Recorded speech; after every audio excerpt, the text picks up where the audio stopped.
Vamos falar um pouquinho mais, gente, dessa história Estados Unidos, Brasil, que está dando o que falar desde ontem. A gente foi atrás de apuração para vocês entenderem todas as frentes aqui no Bastidores.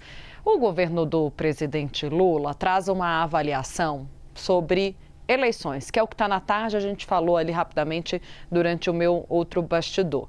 A ideia, já há algum tempo, ali entre os interlocutores para as relações internacionais do presidente Lula, é que essa crise entra numa nova fase e traz mais um elemento para o Brasil recear que há uma tentativa de interferência dos Estados Unidos nas eleições brasileiras esse ano. Essas fontes do Planalto, do Itamaraty, me dizem que a revogação do visto da embaixadora do Brasil nos Estados Unidos, a Maria Luísa Viotti, reforça entre elas a ideia de que o governo de Donald Trump vai ampliar pressão sobre o Brasil até as eleições. Sob reserva, os interlocutores do presidente dizem que a pressão para rápida aprovação do embaixador indicado pelos Estados Unidos é parte de uma estratégia. Na avaliação dessas fontes, os Estados Unidos estão buscando trazer para Brasília um representante altamente alinhado politicamente com o pensamento de Donald Trump e que seja capaz de, por exemplo, produzir relatórios à Casa Branca em sintonia com Trump, com a ideia de que há problemas nas eleições do Brasil. Em outras palavras, questionando o sistema eleitoral brasileiro. No Palácio do Planalto é crescente a preocupação com uma eventual atuação também das Big Techs. Isso já é dado, já está no radar do Planalto. Durante a campanha, preocupação principalmente com as fake news, com o impulsionamento desses conteúdos que possam atingir as eleições e colocar em xeque urnas e o sistema eleitoral brasileiro.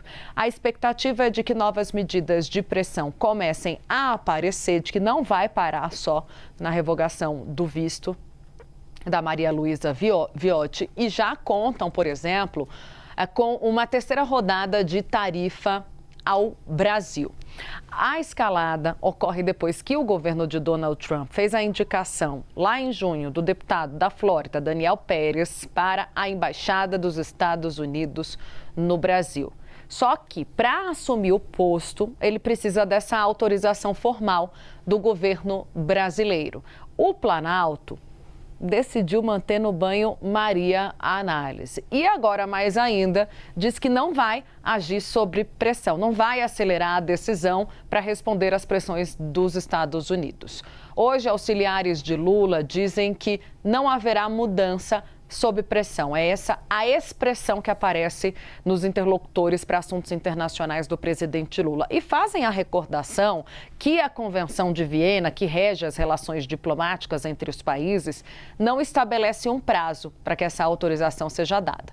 Integrantes do governo brasileiro também argumentam que os Estados Unidos ficaram muito tempo, 1 ano e meio, sem um embaixador titular no Brasil. Em relação a outros países, o prazo foi até semelhante, tá? 90 países ficaram, segundo o levantamento do Itamaraty, 1 ano aproximadamente sem ter um diplomata representando os Estados Unidos, um embaixador. Então, na avaliação dessas fontes, só essa informação já enfraquece o argumento dado de urgência pela Casa Branca.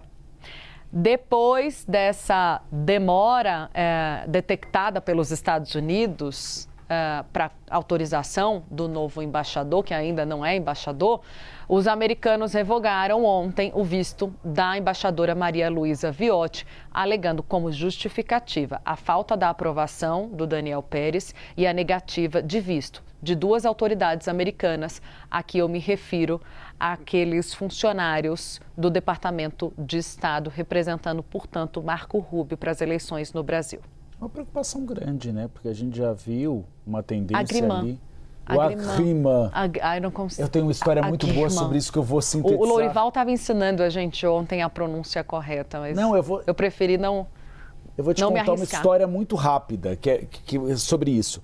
Eu era da Folha de São Paulo, eu estava no Palácio do Planalto, no Palácio do Itamaraty, e estava com a Catarina Lencastre do meu lado, que foi repórter por muitos anos do Jornal Globo. E a gente encontrou o Mauro Vieira no final do governo Dilma. E eu gritei, ministro, tudo bem? Ministro, os senhores vão conceder o agreement pro embaixador... Foi o que eu fiz pro... Americanizei a palavra. Pro embaixador de Israel, ele, o quê? O agreement, o quê?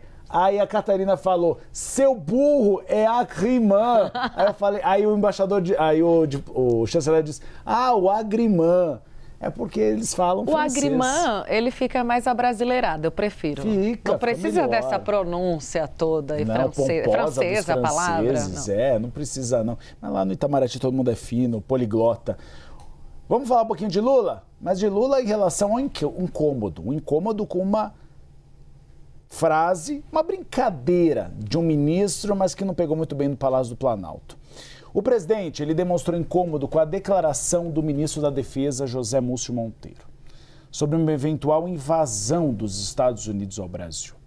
Na tentativa de defender o maior investimento nas Forças Armadas, o Múcio Monteiro disse que o Brasil não conseguiria conter uma invasão dos Estados Unidos e que o melhor seria abrir o portão. Ele fazia referência de o seguinte, olha, em casa, se vão invadir e sabe que vão invadir, é melhor abrir o portão para que você não seja também responsável por reconsertar o portão.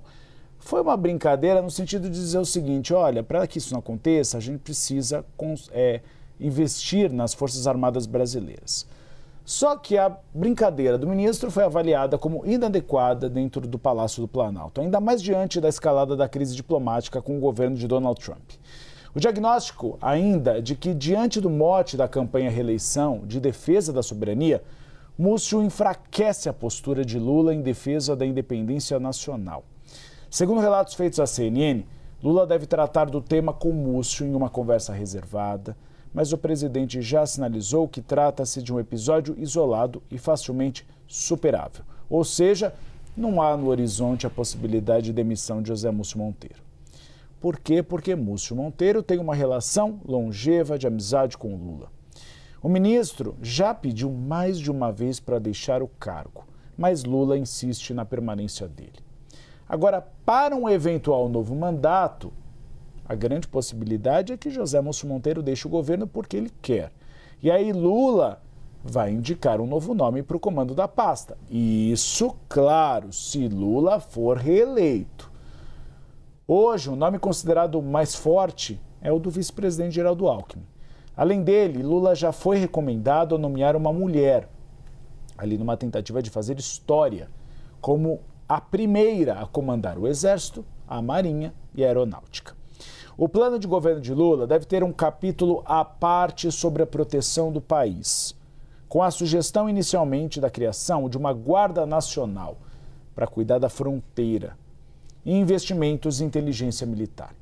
Os aportes devem ser tanto em sistema tecnológico como estrutura de defesa, justamente o que tem sido reivindicado pelo ministro José Múcio Monteiro.